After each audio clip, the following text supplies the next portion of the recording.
केलंगम diagram. देखिए basically ये जो डायग्राम है, ये इधर टेम्परेचर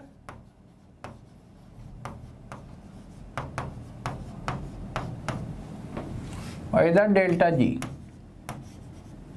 ये 0, ये -200, -400, -600, -800, -1000 और ऊपर है पॉजिटिव। तो डेल्टा जी निगेटिव का मतलब होता है कि रिएक्शन इज स्पॉन्टेनियस। देखिए है क्या, ये basically delta G formation of oxide के लिए होता है। Delta G is equal to होता है delta H minus T into delta S, सही है। और बेसिकली इसमें हम डेल्टा एच और डेल्टा एस को देखते हैं। और किसी भी फॉर्मेशन ऑफ ऑक्साइड को अगर हम देखें तो मेटल होता है सॉलिड प्लस ऑक्सीजन होती है गैस, 2MO सॉलिड। यहाँ मैंने 2 ऑक्सीडेशन स्टेट वाला ले लिया, 3 वाला भी हो सकता है, 1 वाला भी हो सकता है ऑक्सीडेशन स्टेट, लेकिन होगी रिएक्शन इसी तरीके से। ये भी सॉलिड होगा, ऑक्साइड भी सॉलिड, ऑक्सीजन गैस होगी। तो आप देखिए इस प्रोसेस में एंट्रोपी डिक्रीज हो रही है, एंट्रोपी डिक्रीज हो रही है, यानी डेल्टा एस की वैल्यू इज ऑलवेज निगेटिव। और कंबशन की रिएक्शन है, क्योंकि ऑक्सीजन के साथ रिएक्शन हो रही है, कंबशन की रिएक्शन है, तो कंबशन की रिएक्शन में डेल्टा एच भी निगेटिव होगा, डेल्टा एच भी निगेटिव होगा। अब देखिए है क्या कि आप टेम्परेचर को बढ़ाएंगे,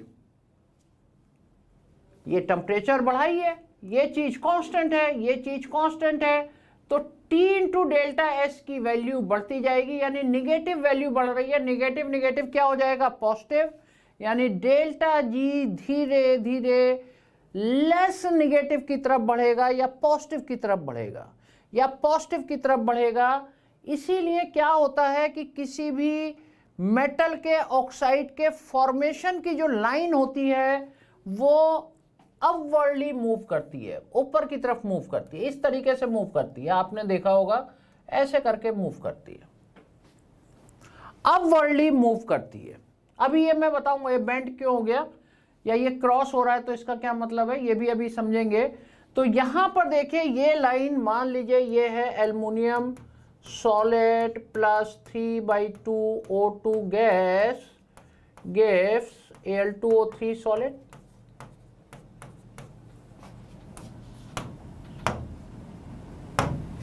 और इधर आ गया 2Mg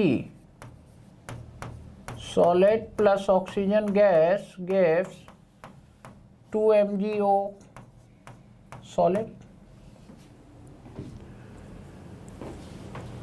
एक पॉइंट पर ये लाइन इसको क्रॉस कर जाएगी। जिस टेम्परेचर पर ये इसको क्रॉस कर रही है यानी इसका डेल्टा जी पॉजिटिव हो गया। और डेल्टा जी पॉजिटिव होने का मतलब है नॉन स्पॉन्टेनियस हो गई। क्या हो गई, नॉन स्पॉन्टेनियस हो गई। और यहीं पर ऑक्साइड का डिकम्पोजिशन शुरू हो जाएगा, रिवर्स रिएक्शन होना शुरू हो जाएगी।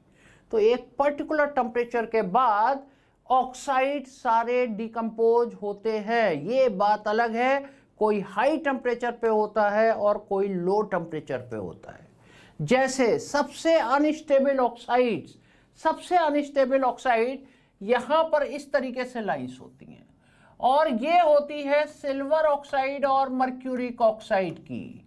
ये दोनों ऑक्साइड बहुत कम टेम्परेचर पर ही इसका डेल्टा जी पॉजिटिव में चला जाता है। 0 को जैसे ही क्रॉस करेगा जिस टेम्परेचर पर, उस पर इसका डिकम्पोजिशन शुरू हो जाएगा, डिकम्पोजिशन शुरू हो जाएगा। मेरे पॉइंट को समझते जाइएगा। ये सारा एनसीईआरटी में एक बॉक्स बना हुआ है, जहां पर ये ग्राफ बना है उससे पहले वाले पेज पर एक बॉक्स बना हुआ है, यही सारे पॉइंट्स हैं, बहुत इंपॉर्टेंट पॉइंट्स हैं। अब जरा देखिए क्या होता है कि सारी फॉर्मेशन ऑफ ऑक्साइड की लाइन ऊपर की तरफ मूव करेगी। और इसमें मजे की बात क्या है कि formation of magnesium oxide is more spontaneous than the formation of alumina. Alumina से ज्यादा स्पॉन्टेनियस मैग्नीशियम ऑक्साइड की होगी क्योंकि इसकी वैल्यू मोर निगेटिव है और इसकी लेस निगेटिव है। बोथ आर स्पॉन्टेनियस, लेकिन ये मोर स्पॉन्टेनियस है। तो होता क्या है कि नीचे वाली लाइन का मेटल ऊपर वाली लाइन के ऑक्साइड से रिएक्ट करके उसके मेटल को डिस्प्लेस कर देता है, क्योंकि इसकी ऑक्साइड बनाने की पावर ज्यादा है और इससे ऑक्सीजन को खींच लेगा। राइट, ये पॉइंट समझ में आ रहा है कि नीचे वाली लाइन का मेटल ऊपर वाली लाइन के ऑक्साइड से रिएक्ट कर जाता है और उससे मेटल को डिस्प्लेस कर देता है, मेटल उसका डिस्प्लेस हो जाएगा। ये पॉइंट अपने दिमाग में रखना है। फिर देखिए, एक लाइन ऐसी है जो सीधी मूव करती है और एक लाइन ऐसी है जो नीचे की तरफ मूव करती है। वो कौन सी लाइनें हैं, जरा उसके बारे में समझने की कोशिश करते हैं। एक देखिए, होता क्या है कि कार्बन सॉलिड होता है, ऑक्सीजन गैस होता है और CO2 गैस बनती है।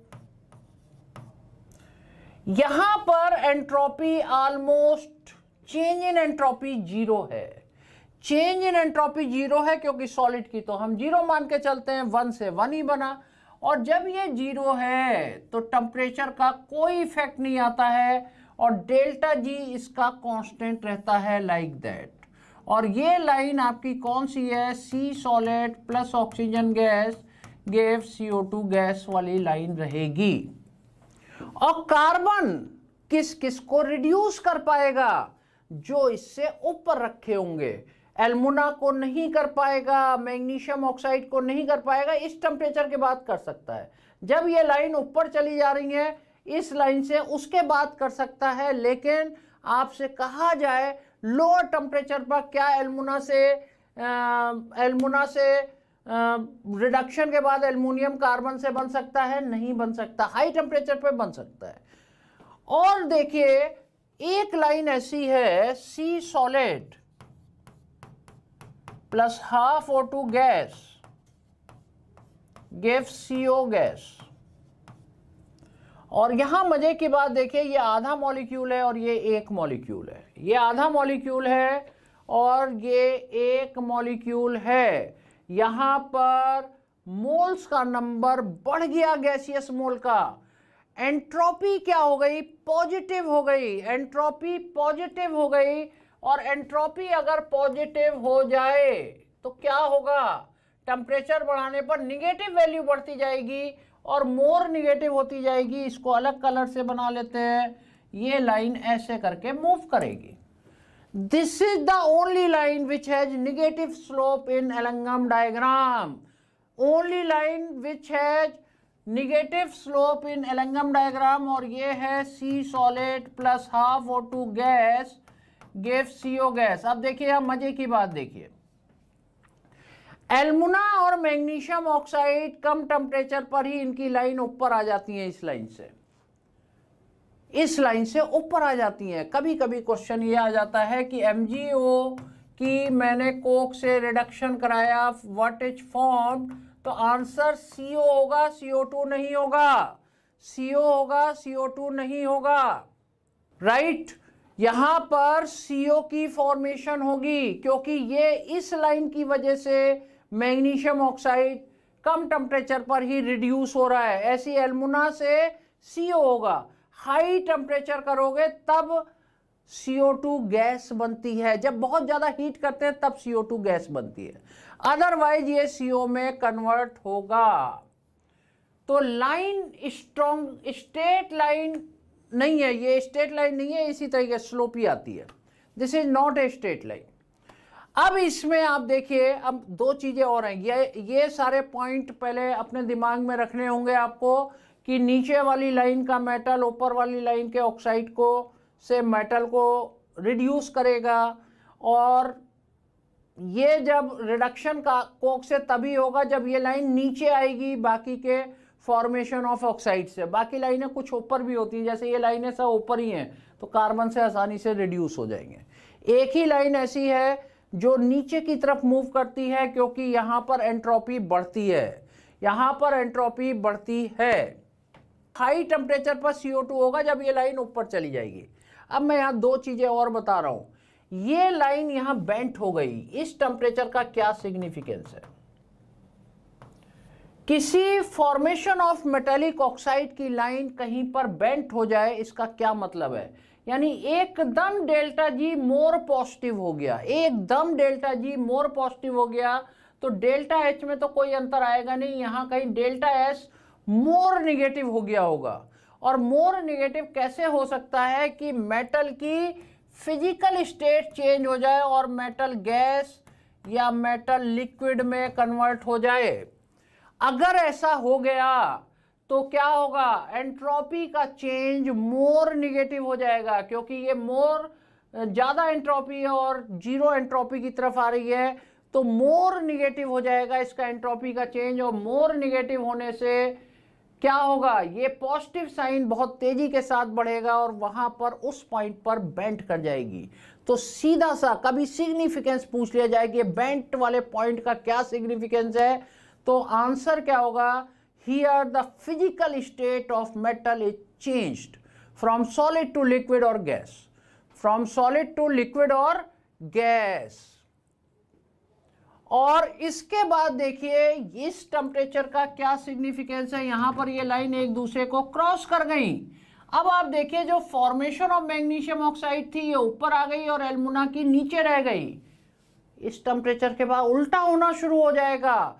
और उल्टा होने का क्या मतलब है कि अब एल्युमिनियम मैग्नीशियम ऑक्साइड से मैग्नीशियम को डिस्प्लेस करना शुरू कर देगा। एल्युमिनियम मैग्नीशियम ऑक्साइड से मैग्नीशियम को डिस्प्लेस करना शुरू कर देगा और यहां पर इससे कम टेम्परेचर पर मैग्नीशियम एल्युमिना से एल्युमिनियम को डिस्प्लेस कर रहा था। तो ये सारे पॉइंट एलंगम डायग्राम में आपको ध्यान रखने हैं। पूरा एनसीईआरटी में यहां मैंने पूरा कॉन्सेप्ट आपको समझा दिया, मेरे ख्याल से समझ में आ गया सबके।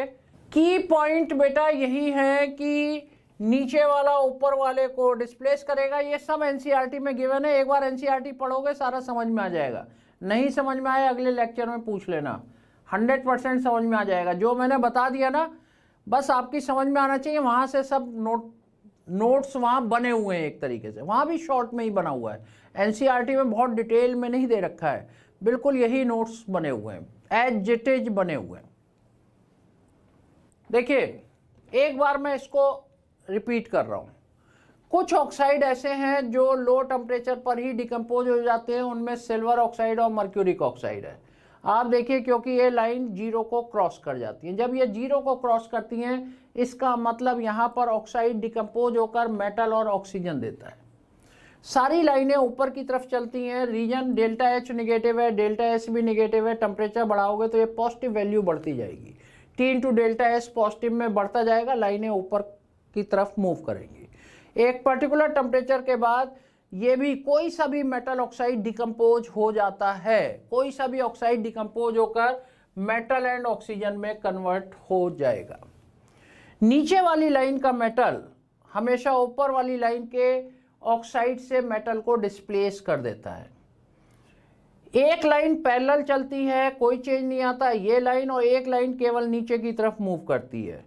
कोक रिड्यूसिंग एजेंट का काम करता है, लेकिन वो ऑक्सीडाइज होकर CO देगा या CO2 देगा, ये डिपेंड करेगा कि कब ये लाइन नीचे आई।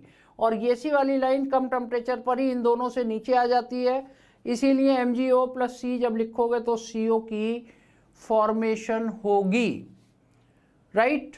और लाइन एक पॉइंट पर बेंड कर गई, उस टेम्परेचर का सिग्निफिकेंस है यहाँ पर physical state of metal change हुई होगी, सॉलिड से लिक्विड या गैस बना होगा।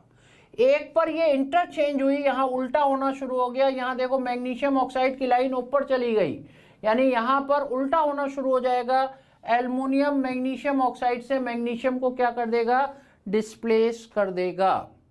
तो ये सारे पॉइंट अपने दिमाग में आपको रखने हैं।